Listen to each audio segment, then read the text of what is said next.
মুমিনের আসল বাতি হলো তার নামাজের বাতি। মুমিনের আসল বাতি হলো তার রমজানুল মুবারকের সিয়াম সাধনার বাতি। তার আসল বাতি হলো আল্লাহর কালামের তিলাওয়াতের বাতি। এই বাতিগুলোর জ্যোতি এত বেশি পাওয়ারফুল হবে, এই বাতিওয়ালা যখন পুলসরাতের উপর দিয়ে হেঁটে যেতে থাকবে, হাদিসে আছে দোজখ থেকে জাহান্নাম চিৎকার করে করে বলবে, এই মুমিন, তোমার ইমানের জ্যোতিতে, তোমার ইবাদতের জ্যোতিতে আমি নিভে গেলাম, তো একটু জলদি পার হয়ে তুমি তোমার বাড়ি জান্নাতে ঢুকে যাও। আল্লাহু আকবার। একজন মুমিনের আসল বাতি হলো তার আমলের বাতি। কবর ঘরে বিদ্যুতের বাতি যায় না, কিন্তু মুমিনের নামাজের বাতি চলে যায় ডান পাশে। আল্লাহু আকবার, জোরে করে বলেন। মুমিনের রোজার বাতি চলে যাবে বাম পাশে, মুমিনের কোরআনের বাতি মাথার কাছে। যা আল কোরআন ইনদা রাসি, আর তার নেক কাজ, নেকির কাজের আলোগুলো সব তার পায়ের কাজ দিয়ে তাকে চতুর্দিক থেকে পাহারা দিয়ে রাখবে।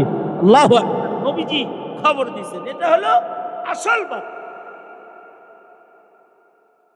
হাসরের মাঠে এই বাতিগুলোর দ্বারা পুলসরাত প্রশস্ত দেখা যাবে। যার কাছে ইমানের বাতি, আমলের বাতি থাকবে। আল্লাহর রাসূল সাল্লাল্লাহু আলাইহি ওয়াসাল্লাম রাতে ঘরে ইবাদত করে ঘরোয়া জীবন কেমন হবে আমাদের শিখাইছে। যদি কেউ ঘরের ইবাদতকারী হয়ে যায়,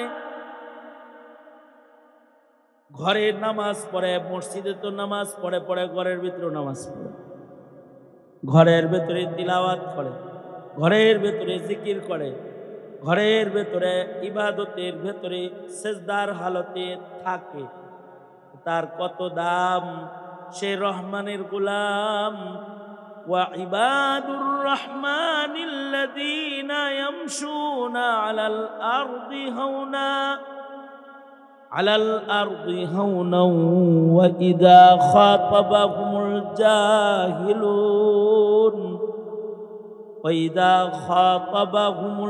জাহিলুনা ক্বালু সালামা। والذين يبيتون لربهم سجدا وقياما والذين يبيتون لربهم سجدا وقياما। রাতের বেলায় ঘরে যারা নামাজে দাঁড়ায় থাকবে, যারা ঘরে সেজদায় থাকে, তাদের ঘর নুরানি ঘর, আলোকিত ঘর। কোরআনে কারীমের সূরা কাহফটা এত গুরুত্বপূর্ণ একটি সূরা, যেই সূরার তিলাওয়াতের সুন্নত আমল আছে। ইয়াউমুল জুমআতে কেউ যদি এই সূরা তিলাওয়াত করে নিয়মিত, আল্লাহ তাআলা যারা সূরা কাহফ তিলাওয়াতকারী তাদেরকে ফিতনাত থেকে হেফাজত করবেন, দাজ্জালের ফিতনাত থেকেও আল্লাহ তাআলা হেফাজত করবেন। দাজ্জালের ফিতনা তো সবচেয়ে বড় ফিতনা। এক হাতে আগুন আর এক হাতে পানি, একদিকে জান্নাত আর একদিকে দোজখ দেখায়া মানুষদেরকে ডাকতে থাকবে। যারা দাজ্জালের দোজখে যাবে তারা জান্নাতে চলে যাবে, আর যারা দাজ্জালের কাছ থেকে পানি পান করতে যাইবে, তার ধোঁকায় পড়ে যারা জান্নাতের দিকে অগ্রসর হবে তারা দোজখে পড়ে যাবে। এমনকি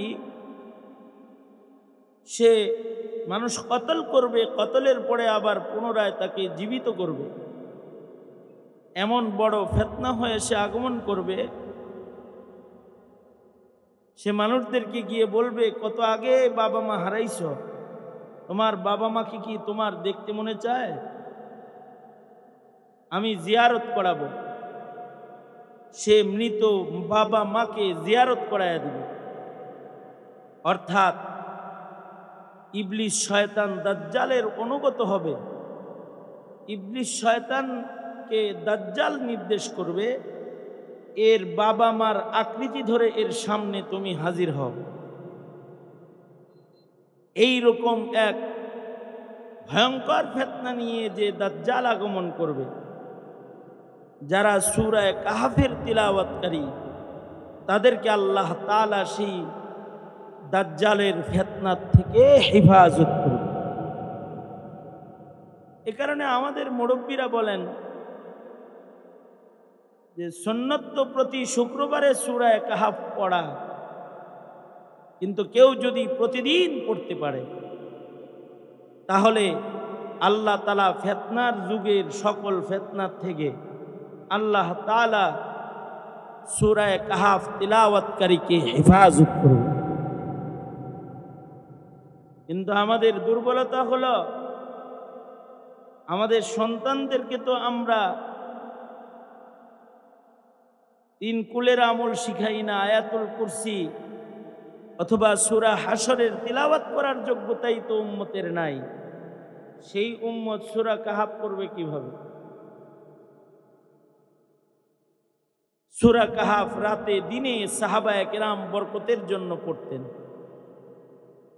এক সাহাবী রাতের বেলায় সূরাতুল কাহফ তিলাওয়াত করতেছে রাত্রে, এবং এই সাহাবীর ঘরের ভেতরে সে তিলাওয়াত করতেছে আর তার পাশে তার বাচ্চাটা শুয়ে আছে, এবং তার ঘোড়াটাও ঘরের ভেতরেই এক কোনায় বাঁধা আছে,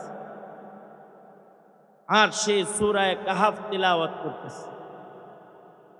তার মানে একটাই ছোট্ট ঘর, এর ভেতরেও সাহাবী ইবাদত করতেছে, রাতে তিলাওয়াত করতেছে, তার বাচ্চাটাও পাশে বিশ্রাম করতেছে। চাইল্ড রুম আলাদা না, বাচ্চার থাকার রুম আলাদা না, একই ঘরেই বাচ্চা ঘুমাইতেছে, সে তিলাওয়াত করতেছে। একই ঘরের আর এক কোণার ভেতরে তার ঘোড়াটা বাঁধা আছে। এখন তো গাড়ির ঘর আলাদা, পাকের ঘর আলাদা, চাইল্ড রুম আলাদা, ডাইনিং রুম আলাদা, মেহমানখানা আলাদা, কত প্রশস্ত হয়েছে আমাদের বাড়ি ঘর।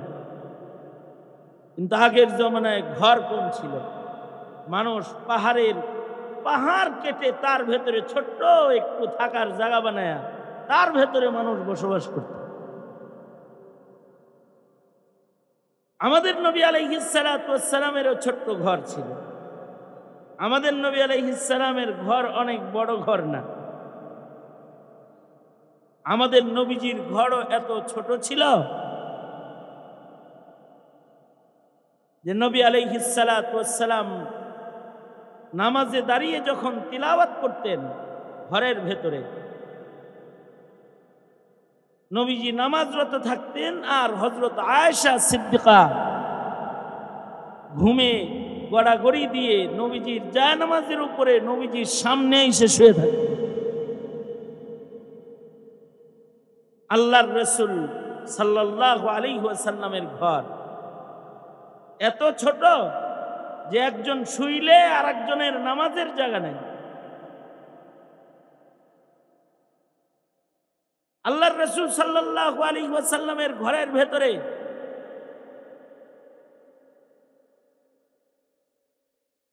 মাসের পর মাস বাতি জ্বলতো না, কুপিতে তেল নাই। শুধু কুপির আগুন জ্বলতো না তা না, উম্মুল মুমিনিন হযরত আয়েশা সিদ্দিকা রাদিয়াল্লাহু আনহা বলেন যে আমাদের ঘরে মাসের পর মাস চুলায় আগুনও ধরত না। অর্থাৎ এতই দারিদ্রতা যে মাসের পর মাস চুলায় আগুন ধরত না। সাহাবী বলে, উম্মুল মুমিনিন, চুলায় আগুন ধরতো না মাসের পর মাস, তো আপনারা কি খাইতেন, কেমনে আপনাদের জীবনযাত্রা চলতো? উম্মুল মুমিনিন বলে, কোথাও থেকে কোনো খেজুর হাদিয়া আসলে একটা নবীজি খাইতেন, আর একটা আমি খেয়ে এক গ্লাস পানি। কখনো কখনো একটি খেজুরকে দুই ভাগ করে এক টুকরা আল্লাহর নবী আর এক টুকরা আমি। ঘরের ভেতরে খাবার নাই, চুলায় আগুন নাই, ছোট্ট ঘর, শোয়ার জায়গা ছোট। নবীজি নামাজে দাঁড়াইলে উম্মুল মুমিনিন নবীজির সেজদার জায়গায় এসে শুয়ে পড়ে। কিন্তু ঘরের ভেতরে ইবাদতের আলো আছে, তিলাওয়াতের দৌলত আছে। আল্লাহর রাসূল লম্বা সময় দাঁড়ায় দাঁড়ায় নামাজ পড়তেন ঘরে।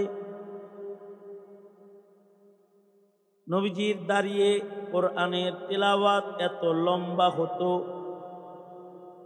কখনো কখনো এক রাকাতে আল্লাহর নবী 3 পারা 4 পারা 5 পারা কোরআন তেলাওয়াত করতেন। আর নবীজির সিজদা এত লম্বা হতো রাতে।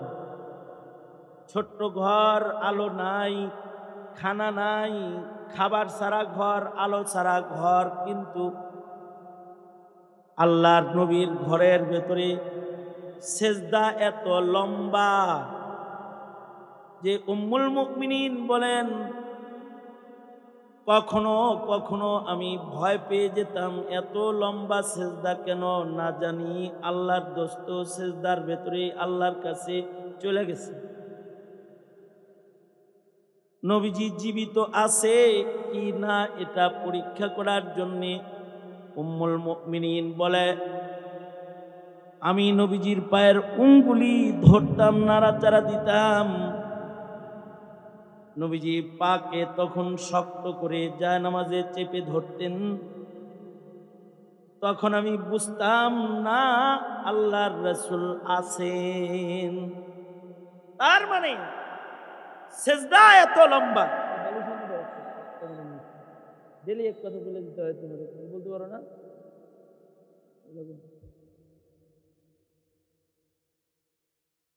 আল্লাহর রাসূল সাল্লাল্লাহু আলাইহি ওয়াসাল্লাম তিনি এত লম্বা সেজদা দিতেন ঘরের ভেতরে। কেন? সাহাবী ঘরের ভেতরে সূরা কাহাফ রাতের বেলায় পড়তেছে কেন? কারণ হলো, যাদের ঘরের জীবন ইবাদতের হয়, আসমানে, মুফতি শফি রহমাতুল্লাহ আলাইহি বলেন, আসমানে ইবাদুর রহমানের লিস্টি আছে, আল্লাহর গোলামের লিস্টি আছে, কোরআনের ইবাদুর রহমান এর পরিচয় যেটা, যাদের ঘরে রাতের ইবাদত হয় তাদের নাম আল্লাহ তাআলা দয়া কইরা আল্লাহর গোলামের খাতায় উঠায়া দেয়। সুবহানাল্লাহ বলেন। তার মানে ঘরের ভিতরে রাত্রে ইবাদত করলে আল্লাহর খাঁটি গোলাম হওয়া যায়। আফসোসের কথা হলো, আমাদের ঘরের রাতের ইবাদত জিরোর কোঠায় চলে গেছে। ইহুদ নাসারাদের বিজ্ঞানের উন্নতি আমাদের ঘরগুলোকে সিনেমা হল বানায় দিয়েছে।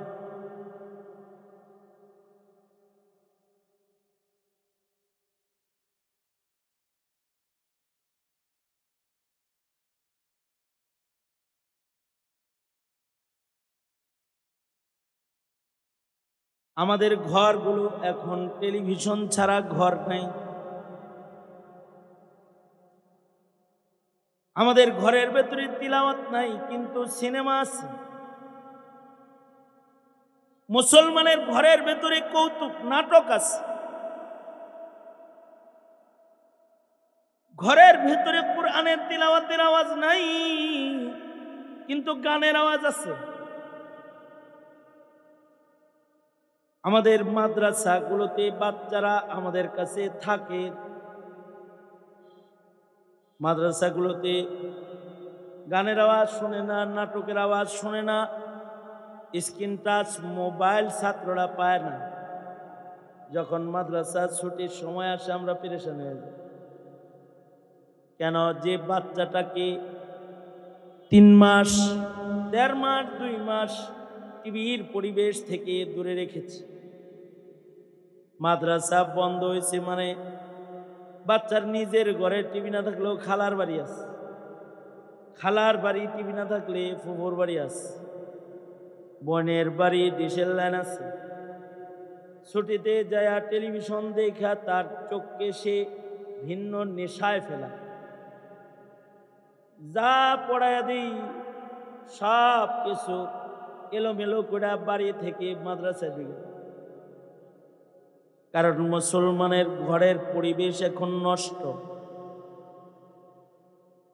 মুসলমানের ঘর এখন ডুপ্লেক্স ঘর, মুসলমানের ঘর এখন আর্কিটেক্ট ডিজাইনের ঘর।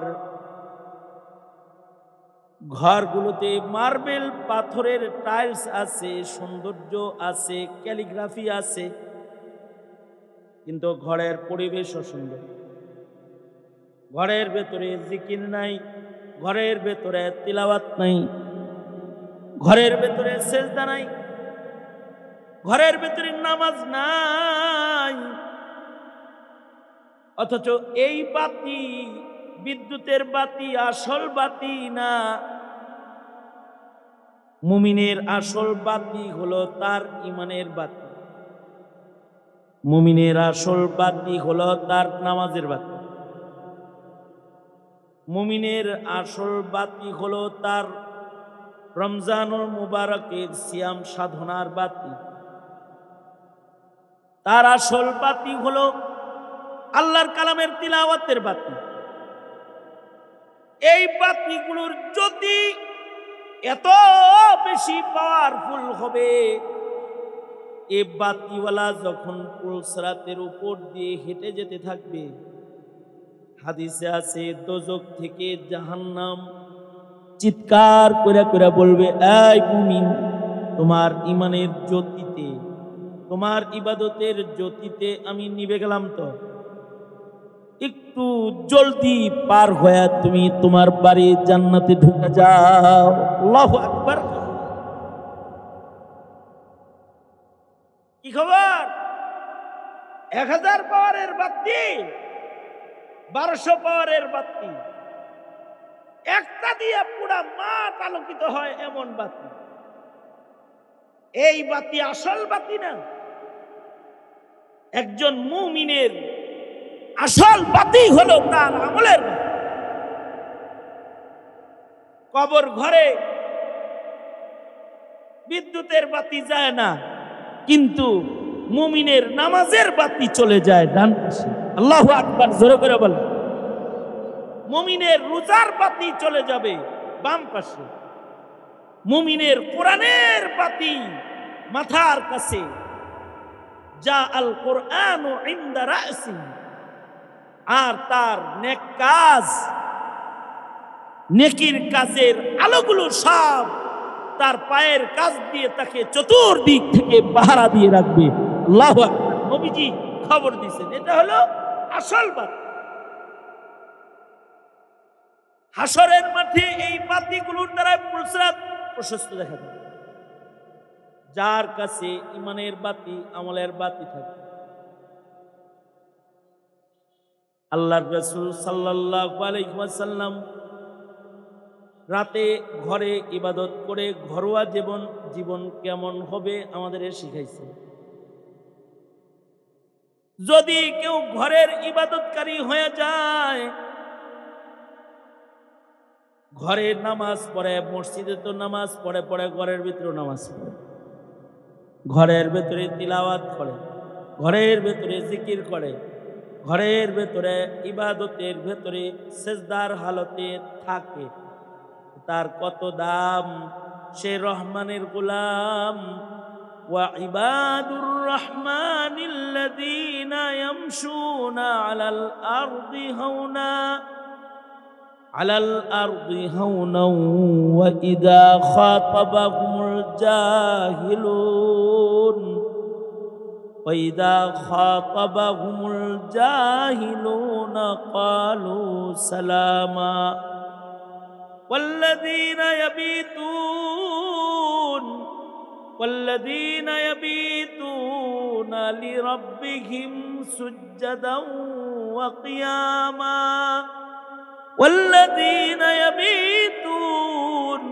والذين يبيتون لربهم سجدا وقياما। রাতের বেলায় ঘরে যারা নামাজে দাঁড়ায় থাকবে, যারা ঘরে সেজদায় থাকে, তাদের ঘর নুরানি ঘর, আলোকিত ঘর। সাহাবী ঘরটা ছোট ঘর, কিন্তু ঘরটা ইবাদতের ঘর। আমার এক মুসল্লি সে আমার কাছে আসছে, হুজুর একটা নতুন ফ্ল্যাট দোয়া করে দেন। বড় সড়ো একটা ফ্ল্যাট দোয়া করতে লয়ে গেছে, বিশাল বড় ফ্ল্যাট, বাড়ির সদস্য তেমন নাই, ছেলে মেয়ে কয়জন? দুইজন। কই থাকে? একজন কানাডা আর একজন আর এক দেশে, দুই জায়গার কথা। এই ঘরে কে থাকে? আমরা বুড়াবুড়ি। এই বুড়াবুড়ির থাকার লেগে এত বড় ঘর, এতগুলো রুম, এত সুন্দর আয়োজন। ওই হুজুর কেমন হয়েছে ঘরটা? ঘরটা খুব সুন্দর হয়েছে, কিন্তু এই ঘরে যদি মরেন রহমতের ফিরিস্তা এ ঘরে ঢুকবো না। কিন্তু এই কথা বলছি আর তার হাসি মুখটা ছোট হয়ে গেছে। হুজুর কি হইলো? এই ঘরে আপনি মরলে খালি আজরাইল ডান্ডা বাহিনী নিয়ে আইব, রহমতের ফিরিস্তা আইব না। কোন কি? হ্যাঁ তাই। কারণ আপনার ঘরে এই যে মহিলাদের কলসি কাঠের ডিজাইন করছেন, বাঙালি ঐতিহ্য, ক্যালিগ্রাফি করে যে সুন্দর করে সাজাইছেন, মূর্তি বানাইছেন, সুন্দর সুন্দর ছবি বানাইছেন। এগুলো করলে পরে এ ঘরে শয়তান থাইকে মজা পায়। আর লা তাদখুলুল মালাইকা, ফিরিস্তা প্রবেশ করে না ওই ঘরে যে ঘরে ছবি আছে, কুকুর আছে। আর উন্নত ঘর যেগুলো, সেগুলোর ভিতরে তো কুকুর আছে। এখন কুকুর হলো মানুষের বন্ধু হয়ে গেছে। কুকুর ডাইনিং টেবিলে বসে খানা খায়, কুকুর গাড়ির ভেতরে মনিবেল লগে বয়ে থাকে, জামাই থাকে কুত্তার লগে, আর বউ থাকে কুত্তার লগে, জামাই থাকে কুত্তের লগে। আজব জমানা। পুরুষের পছন্দ মহিলা কুকুর, আর বেডি লোকের পছন্দ পুরুষ কুকুর। এইগুলা নিয়ে গাড়িতে ঘুরে। ছবি মূর্তি এগুলোর তো অভাব নাই, বাদ্যযন্ত্রের আওয়াজের অভাব নাই। ঘরের ভেতরে রহমতের ফিরিস্তা ঢুকবে না। তবে যদি কোনো ঘরের ভেতরে যদি তিলাওয়াত হয়, সেখানে রহমতের ফিরিস্তা ঢুকে। যদি কোনো ঘরে জিকির হয়, সেখানে সাকিনা নাজিল হয়। সাহাবী ঘরে বসে বসে সূরা কাহাফ পড়তেছে, হঠাৎ করে তার ঘোড়াটা লাফানি শুরু করছে। সাহাবী ভয়ে তিলাওয়াত বন্ধ করে দিছে। আল্লাহর নবীর কাছে যা বলে, সরকার রাতের বেলায় সূরা কাহাফ পড়তেছিলাম, ঘরের ভেতরে বাচ্চা ঘুমন্ত ছিল, পাশে আমার ঘোড়া বান্ধা ছিল। হঠাৎ করে ঘোড়াটা আওয়াজ শুরু করে, লাফান শুরু করে। আমি আমার তিলাওয়াত সাথে সাথে ভয়ে বন্ধ করে দিছি। আল্লাহর রাসূল বলেন, বন্ধ করছিলা কেন? যদি ঘোড়াটা আমার বাচ্চার উপরে পাড়া দেয়, ভয়ে তিলাওয়াত বন্ধ করছি। আল্লাহর নবী বলে, তিলাওয়াত বন্ধ না করে যদি তিলাওয়াতটা চালু রাখতা আর যদি তিলাওয়াত করতে থাকতা, আর কিছু সময় তিলাওয়াত করলে, এখন তো রহমতের বৃষ্টি হয়েছে, ফিরিস্তাদের আনাগোনা হয়েছে, যদি আরেকটু তিলাওয়াত করতা তাহলে ফিরিস্তারা তোমার সাথে মুসাফা করত। তার মানে সাহাবায়ে কেরাম তাদের আমলের পাওয়ার এত যে তারা তাদের আমল দিয়ে খালি আখিরাতে জান্নাত নিবেন তা না, তাদের আমলকে নবীজির কাছ থেকে তারা এত সুন্দর হিফাজত করেছেন যে তাদের আমলের পরে ফিরিস্তারা মুসাফা করত। সাহাবায়ে কেরাম ওই জামাত যাদের 2 রাকাত নামাজের সালাম ফিরাইলে ফিরিস্তারা তাদের সাথে মুসাফা করত, আবার 2 রাকাত নামাজ পড়ত, ফিরিস্তারা তাদের নামাজে খুশি হয়ে তাদের সাথে মুসাফা। আমাদের নামাজ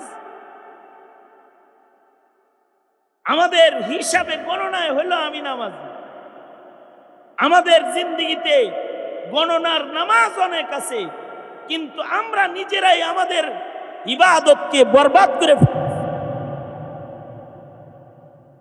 হিসাব করতেছি, ইবাদত করতেছি কিন্তু নষ্ট করতেছি। ইয়াহসাবুনা আন্নাহুম ইহসিনুনা সুনআ, হিসাব হইতেছে নেকির কামে, আসলে নেকির কামগুলা নষ্ট হয়ে যাইতেছে আমাদের। আর সাহাবায়ে কেরামের নেকির কাম ছিল শক্তিশালী, তাদের নেকির কামে তারা এত মজবুত যে সরাসরি রহমতের বৃষ্টি তাদের উপরে বর্ষণ হইতো ঘরের ভিতরে। আর আমাদের মসজিদের ভেতরে ইবাদত বন্দিগির পরিবেশ নষ্ট হয়েছে, অথচ আমাদের মসজিদ কিন্তু অনেক সুন্দর। গ্রামের ভেতরে শহরের চাইতে সুন্দর মসজিদ, শহরে গ্রামে সর্বত্র মসজিদ, সুন্দর মসজিদের অভাব নাই, কিন্তু তারপরেও ডক্টর ইকবাল বলেন মসজিদ তো সুন্দর হয়েছে কিন্তু মসজিদের মুসল্লিগুলা খারাপ হয়েছে। মসজিদের কার্পেট তো সুন্দর হয়েছে, মসজিদের বাতি তো সুন্দর লেগেছে, মসজিদের আলোকসজ্জা তো সুন্দর হয়েছে, কিন্তু মসজিদের ইবাদত দুর্বল হয়ে গেছে। सुनीना मिस्र व फिलिस्तीन को वो आज़ा मैंने दिया था जिसने पहाड़ों को राशे सैमाब, वो सजदा जिसे रूहे ज़मीं काँप जाती थी उसी को आज तरसती है मिंबर मेहराब, उसी को आज तरसती है मिंबरो मेहराब। ডক্টর ইকবাল বলে আমাদের মসজিদ আল্লাহর কাছে এখন হাজারি করে, ওগো আল্লাহ একটা ভারী নামাজি পাঠিয়ে দাও। কারণ আগের জমানায় সাহাবীরা সেজদা দিলে তাদের সেজদার ভারে মসজিদ থরথর করে কাঁপছে, আল্লাহু আকবার কবির, জমিন কাঁপছে তাদের সেজদার ভারে। অথচ তারা সেজদা দিলে কপালে বালি লাগতো, তাদের মসজিদে বাতি ছিল না, জেনারেটর ছিল না, বিদ্যুৎ ছিল না। মসজিদের বাতি নবম হিজরিতে মসজিদের নববীতে বাতি জ্বালাইছে প্রথম তামিমে দারি রাদিয়াল্লাহু আনহু। হযরত তামিমে দারি তিনি হলেন নবীর শেষ বছরের মুসলমান সাহাবী। নবীজির ওয়াফাতের বছর কিছুদিন আগে যিনি কেবল কালেমা পড়ে মুসলমান হয়েছেন তামিমে দারি, কিন্তু বড় মারিফতওয়ালা সাহাবী ছিলেন, বড় ভারী ইবাদতওয়ালা সাহাবী ছিলেন। এই তামিমে দারি রাদিয়াল্লাহু আনহু মসজিদের নববীতে সর্বপ্রথম বাতি জ্বালাইছেন। এর আগ পর্যন্ত মসজিদে বাতি ছিল তেলের বাতি, কূপের বাতি, বিদ্যুতের বাতি, কোনো বাতি নাই, কিন্তু আমলের বাতিগুলা খুব মজবুত ছিল। হযরতের দিক দিয়ে এত মজবুত সাহাবী ছিলেন। সাহাবায়ে কেরামের মধ্যে কয়েকজন সাহাবী আছে যারা 2 রাকাত নামাজে টোটাল কোরআনে কারীম খতম করেছেন। তাদের ভেতরে একজন হলেন হযরত তামিমে দারি রাদিয়াল্লাহু আনহু, যিনি 2 রাকাত নামাজে টোটাল কোরআন মজিদ খতম করেছেন। কয় রাকাতে? 2 রাকাতে পুরা কোরআন শরীফ খতম করে ফেলছেন তামিমে দারি। মারিফত ওনার পাওয়ার কিরকম ছিল?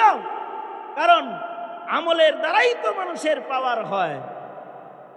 আমল সে জিন্দগি বনতি হ্যায়, जन्नत भी जहन्नम भी। अमल से जिंदगी बनती है, जन्नत भी जहन्नम भी।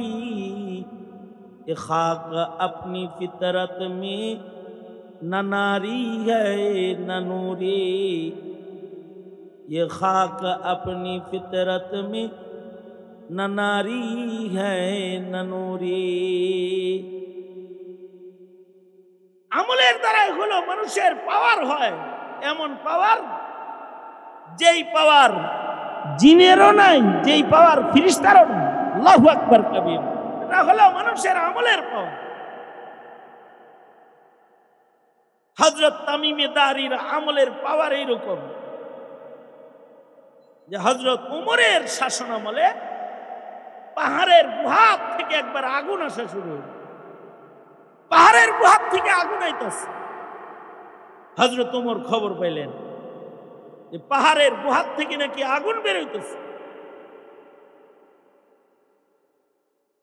হযরত ওমর তামিমে দারিকে ডেকে বললেন, এই তামিমে দারি, যাও, পাহাড়ের গুহা থেকে নাকি আগুন আসতেছে, এটা নিভায়া দিয়ে আসো। হযরত তামিমে দারি আগুন নিভানোর জন্য হেলিকপ্টার নেন, বুঝছেন না? হেলিকপ্টার দিয়া আগুন নিভানোর চেষ্টা চলছে আমেরিকায়। বিমান থেকে পানি ছেড়ে আগুন নিভানোর চেষ্টা, ফায়ার সার্ভিসের গাড়ি দিয়ে আগুন নিভানোর চেষ্টা। তামিমে দারি রাদিয়াল্লাহু আনহু আগুন নিভানোর জন্য হেলিকপ্টার লয়েও যায় নাই, ফায়ার সার্ভিসের গাড়ি লয়েও যায় নাই। সিধা তামিমে দারি খালি হাতে যায় গুহার সামনে যায় দাঁড়াইছে। আগুন গাছ গোছ পুড়া পুড়ার সামনের দিকে আইতেছে। তামিমে দারি আগুনের সামনে যায় এমনি দাঁড়ায় গেছে। দাঁড়ায় আগুনকে বলে, থাম। আগুন থেমে গেছে। আগুন রে কয়, পিছে। আগুন ধাক্কা দেয় তামিমে দারিকে, আর তামিমে দারি আগুন রে ধাক্কা দেয়। ধাক্কা দিয়ে পেছনে যায় না তো আগুন রে চপাটাঘাত করছে। আগুন রে মার দিয়া পিটায়া গুহার ভিতরে ঢুকায় ফেলছে। গুহার ভেতরে ঢুকায় গুহার সামনে যায় দাঁড়ায় আছে। দাঁড়ায়া হযরত তামিমে দারি খুতবা দেওয়া আরম্ভ করছে। খুতবা দিয়া বলতেছে, এই আগুন সাবধান, আজকে তোকে ভদ্রভাবে ভেতরে ঢুকায় দিয়ে গেলাম, সাবধান, রাসূলের মদিনার দিকে ফের কখনো আসবি তো খবর পেলে কিন্তু তোকে শাস্তি দেব। আগুন রে কয় শাস্তি দিব, এটা আমলের পাওয়ারে কয়। কারণ আমল যখন পাওয়ারফুল হয় তখন এই মানুষের পাওয়ার, আগুন, পানি, বাতাস সব কিছুর চাইতে বেশি হয়। এই কারণেই তো হযরত সুলাইমান, কোরআনে কারীমে বর্ণিত, হযরত সুলাইমান আলাইহিস সালাতু ওয়াস সালাম রানী বিলকিসের সিংহাসন আনবেন। বিলকিস আসার আগে কত তাড়াতাড়ি সিংহাসন কে এনে দিতে পারবে, সেখানে ইফরিত জিন ছিল। সে বলে, আপনি বসার থেকে দাঁড়ানোর আগে আইনা দিমু। হযরত সুলাইমান বলে, টাইম বেশি লাগে, এত টাইমে হবে না, আরো অল্প টাইমে। এখানে একজন মানুষ ছিল যার কাছে ইলমুম মিনাল কিতাব আছে, যার কাছে কিতাবের আমল আছে, ইলম আছে। সে দাঁড়ায় বলে, পয়গম্বর, চোখের পলকে এনে দিমু, উঠা বসা না, চোখের পলকে এনে দিমু। কোরআন বলে, আমার বান্দা একটা মানুষ, জিন, বাতাসে চলে, সে পারল না, কিন্তু মাটির মানুষ যার কাছে ইলমের পাওয়ার আছে, সে পলকের ভেতরে বিলকিসের সিংহাসনকে সুলাইমান আলাইহিস সালাতু ওয়াস সালামের সিংহাসনের পাশে এনে বসায় দেয়। বিলকিস কি সিংহাসনটা চেনা চেনা লাগে, আমারটাই লাগে, এটা আনলো কেটা? পয়গম্বর তাইলে কিরকম পারে? এ তো পয়গম্বরের সাহাবী, পয়গম্বরের সাহাবী, সুলাইমান আলাইহিস সালামের সাহাবী। উম্মতের ভেতরে মানুষ সাহাবী যদি পলকের ভেতরে সিংহাসনকে রানী বিলকিসের রাজত্ব থেকে সুলাইমানি রাজত্বে হাজির করে, তাইলে সুলাইমানের পাওয়ার কত? আমলের পাওয়ার তত মজবুত হয়, মানুষের পাওয়ার তত মজবুত হয়। মানুষ যখন আমলি লাইনে মজবুত হয়ে যায় তখন তার পাওয়ার বাইরে যায়, তখন তার কাছ থেকে কারামত প্রকাশ পায়। কারামতের চেয়ে শক্তিশালী জিনিস হলো মুজিজা, অর্থাৎ যার কাছে আজেজ, সবাই যার কাছে আজেজ হয়ে যায়, মুজিজা। মুজিজা সবচেয়ে পাওয়ারফুল মানুষের নবুয়তের পাওয়ারের দলিলের নাম। মুজিজার পরে শক্তিশালী জিনিস হলো কারামত। কোরআন মজিদে কিছু কারামতের বর্ণনা আছে, তার ভেতরে একটা কারামত হলো যে বিলকিসের সিংহাসনকে পলকের ভেতরে সুলাইমান আলাইহিস সালামের পাশে হাজির করার কারামত। কোরআনে কারীমের ভেতরে নারীদের কারামতের বর্ণনা আছে, যেমন পাওয়ারফুল নারী নবী না, কিন্তু পাওয়ারফুল নারী হযরত মারিয়াম,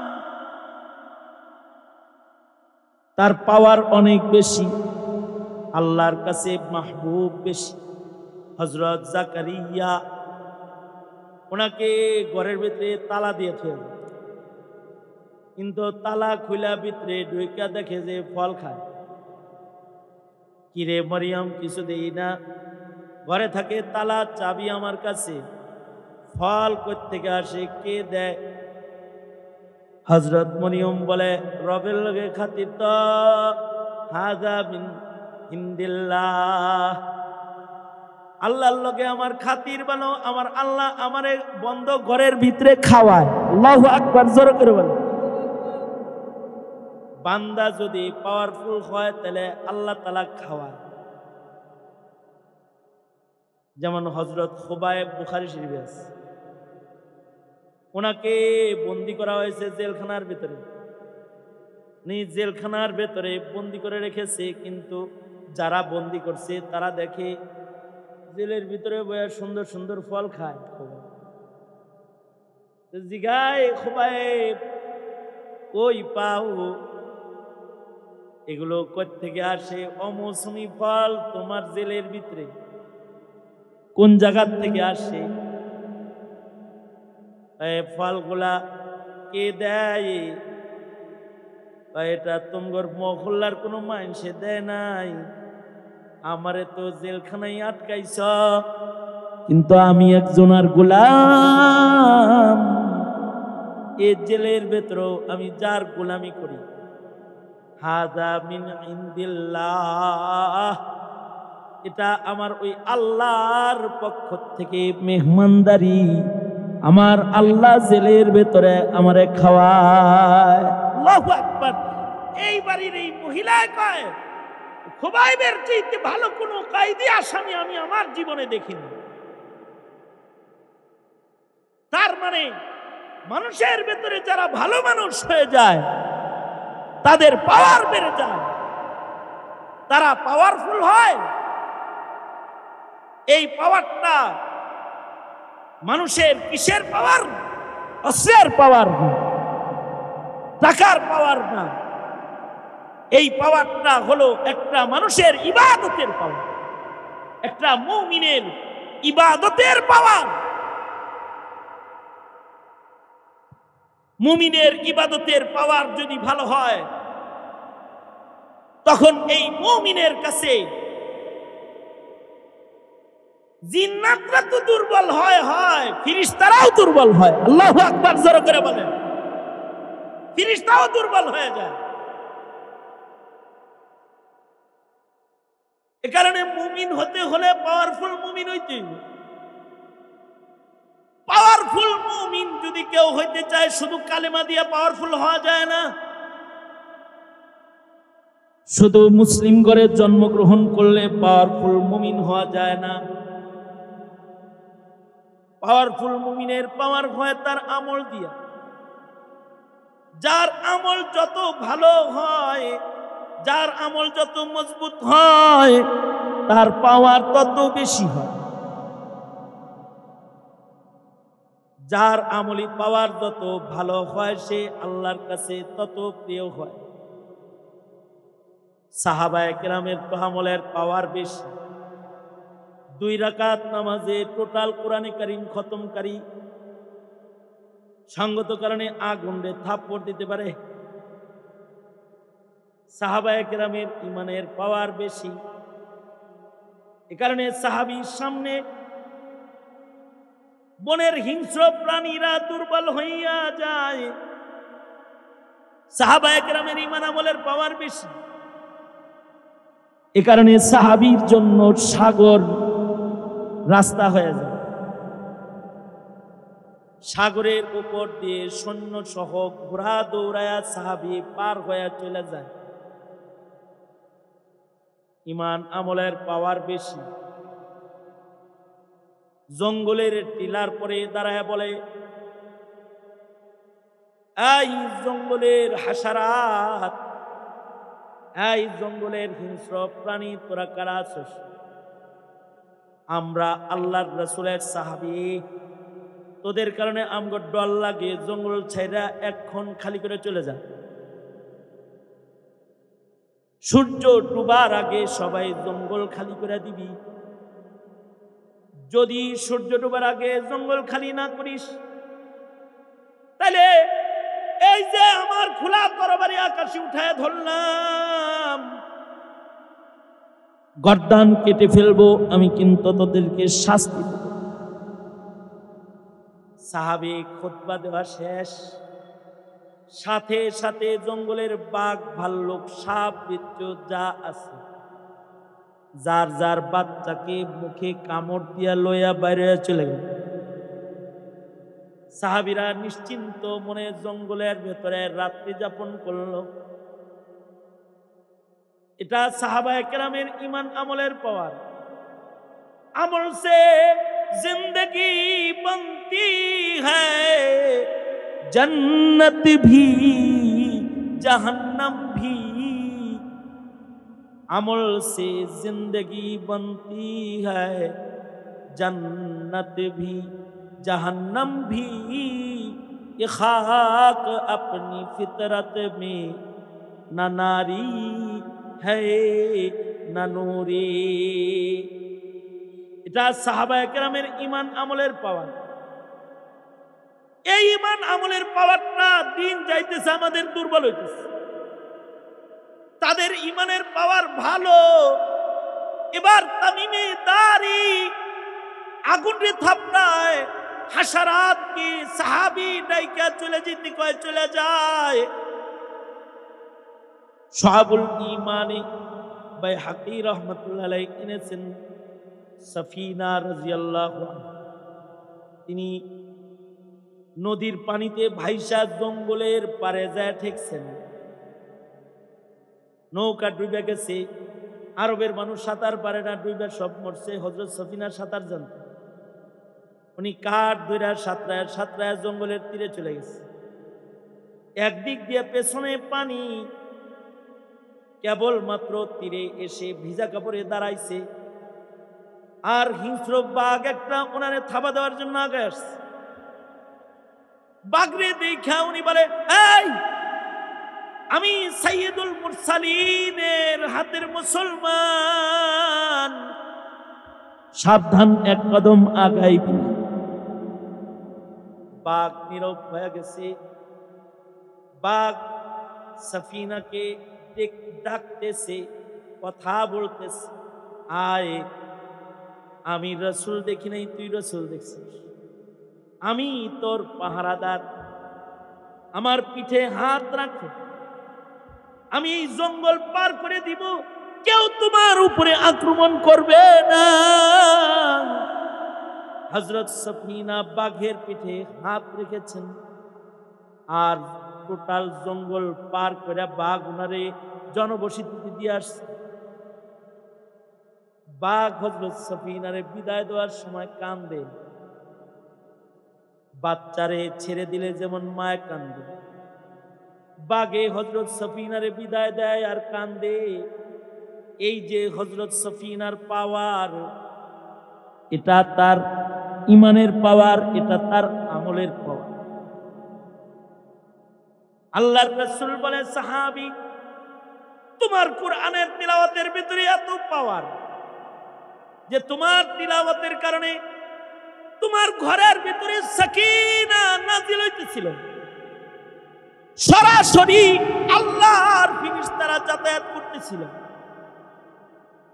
ঘোড়া ফেরেশতাদেরকে দেখে ফেলেছে, তাই ঘোড়া লাফাইতেছে। তুমি যদি ভয় পেয়ে তিলাওয়াত বন্ধ না করতে, আর যদি তোমার তিলাওয়াতটা তুমি জারি রাখতে, তাহলে ফেরেশতারা তোমার সাথে মুসাফা করত, ফেরেশতারা তোমার সাথে হাত মিলাইতো। একজন মুমিনের আমল মজবুত হলে তার পাওয়ার এরকম হয়। কিন্তু তারা দুর্বল যারা দুনিয়ার হায়াতে তাদের আমল নষ্ট করে, ময়দানে মাহশারে তারা অসহায় হয়ে দাঁড়াবে। অথচ তারা মনে করে আমি অনেক নেক করছি, অনেক কিছু করছি। আল্লাহর রাসূল বলে, কিছু কিছু মানুষ আছে ভালো কাম করে কিন্তু তাদের ভালো কাম নষ্ট হয়ে যায়। তারা মনে মনে হিসাব করে জান্নাত, আমল নষ্ট হওয়ার কারণে তারা দোজখী। কুল হাল নুনাব্বিউকুম বিল আকসারিনা আমালা আল্লাযীনা দাল্লা সা'য়ুহুম ফিল হায়াতিদ দুনিয়া ওয়া হুম ইয়াহসাবুনা আন্নাহুম ইউহসিনুনা সুনআ। তারা হিসাব করে তারা অনেক নেকি কাম করছে, কিন্তু তারা তাদের ঈমান আমল নষ্ট করে তারা কবরে চলে যায়। তাদের নেকির কাজ তাদেরকে উপকার দিবে না। হিসাব করে তারা ভালো মানুষ, কিন্তু তাদের নেকির কাজ তাদের আমল নামায় কাউন্টেড না। কিভাবে মানুষের নেকির কাজ নষ্ট হয়। কেউ যদি বেঈমান হয়ে যায় তার নেকি নষ্ট হয়ে যায়। মুসলমানের ঘরে জন্মায় এমন কথা মুখে বলছে যে কথার কারণে তার ঈমান নষ্ট হয়ে গেছে, এবার তার আমল নষ্ট হয়ে গেছে। ঈমান নষ্ট হওয়ার কারণে তার নেকির আমল তার কোনো কাজ দিবে না। মুমিন ঈমান আছে কিন্তু নেকি লোক দেখানোর জন্য করেছে, তার রিয়ার কারণে, তার লৌকিকতার কারণে তার নেকি নষ্ট হয়ে গেছে। এবার তার নেকিতে ওজন হইব না, পাওয়ার নাই, ইখলাস নাই, নেক আমল করছে কিন্তু খুলুসিয়ত নাই। অবশ্য খুলুসিয়তের সাথে যদি নেকির কাজ অল্প কেউ করে, অল্প নেকির কাজও মিজানের পালায় ওজন হয়ে যাবে। রুব্বা আমালিন সাগীরিন তুআজ্জিমুহুন নিয়াহ, রুব্বা আমালিন কাবীরিন তুসাগগিরুহুন নিয়াহ। নিয়ত খারাপ করে ইবাদত করেছে, ইবাদত নষ্ট হয়ে গেছে। ইবাদত নষ্ট হয় সুন্নতের অভাবে।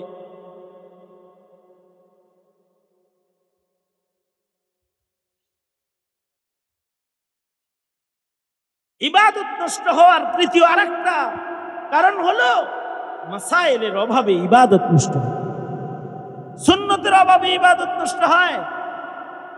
কেউ যদি মাসালা না জানে তখন তার ইবাদত নষ্ট হয়।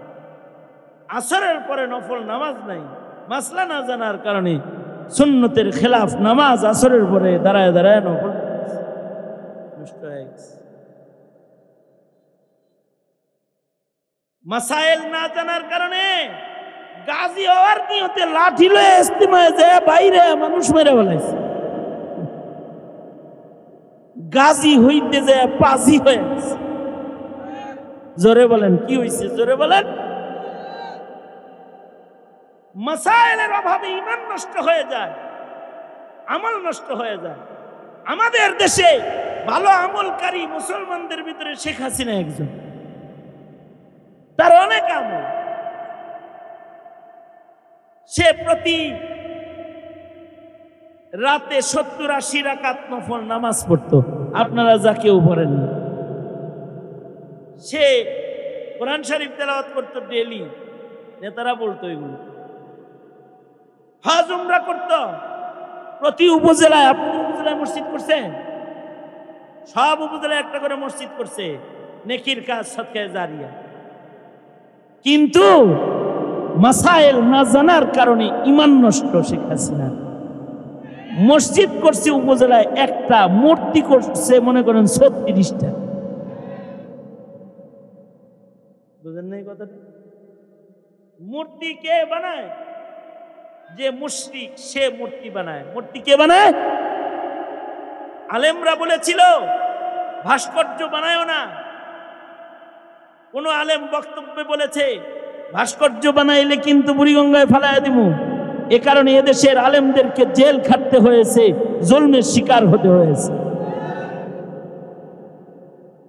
আর জেল তো খাটতে হয়েছে আলেমদের, কিন্তু এদেশের মুসলমান যে ইমানদার তারা যে হাসিনার মতো মুদির মুরিদ না, এটা হাসিনা জানতো না। বিধায় সে এই ইমানদারদের চেতনা বুঝার চেষ্টা করেন, বরঞ্চ মুক্তিযোদ্ধার সন্তানদেরকে রাজাকার বলে গালি দিছে, এক ধাওয়া দিয়ে দিল্লি পাঠিয়ে দিছে। একটা ধাওয়া দিছে। সবচেয়ে বড় কথা, 5 তারিখে চলে গেছে, 6 তারিখ সন্ধ্যার আগে মূর্তিগুলা বুড়িগঙ্গায় না, জায়গায় দাফন হয়ে গেছে, মাটির নিচে চলে গেছে, মূর্তি আর মাথা নাই। সেদিন গোপালগঞ্জ যাইতে দেখলাম শেখ মুজিবের মাথা নেই। রাস্তায় শেখ মুজিবুর রহমান সালাম দিত আগে গোপালগঞ্জে ঢুকতে গেলে, কিন্তু সেদিন গেলাম দেখলাম মাথা নাই। কিন্তু এই মাথাগুলা কে ভাঙলো? এই মূর্তিগুলাকে কারা কবরে পাঠালো? নিশ্চয়ই এই মূর্তিগুলো আপনাদের খতিবও ভাঙে নাই, আমাদের ঢাকা শহরের কোনো মসজিদের ইমাম খতিবও ভাঙে নাই, কোনো মাদ্রাসার ছাত্র ভাঙে নাই। তবে বাবু, তুমি মুদির ভক্ত, কিন্তু বাংলাদেশে ইব্রাহিমের ভক্ত আছে, যারা ইব্রাহিমের সন্তান, তারা স্কুল কলেজে পড়ে ঠিক, 24 ঘন্টার ভেতরে ইব্রাহিমের সন্তানের পরিচয় তারা দিয়ে দিয়েছে।